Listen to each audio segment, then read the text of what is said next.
Merci Madame la Présidente, Monsieur le Ministre, chers collègues. Effectivement, on en arrive au point crucial qui a animé les débats tout le week-end avec une passion très très forte dans nos territoires.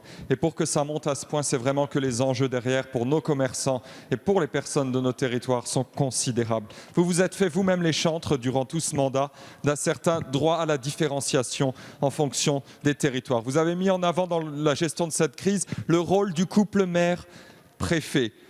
Il y a aujourd'hui une situation économique des commerçants qui est terrible, même pour ceux qui se portent bien et dégagent des bénéfices. Un second confinement, l'impossibilité de faire du chiffre d'affaires avec des stocks qui sont considérables à l'approche des fêtes sera mortel en début d'année. On parle de difficultés pour 80 à 90% des commerçants. Au-delà de l'aspect économique, il y a l'aspect sanitaire.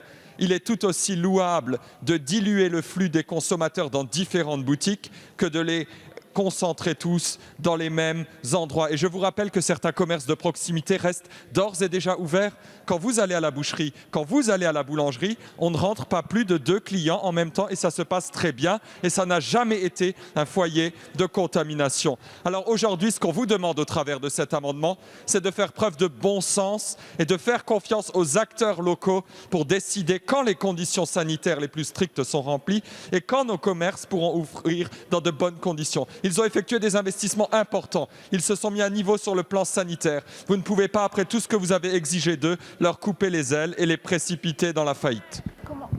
Merci, Monsieur Di Filippo.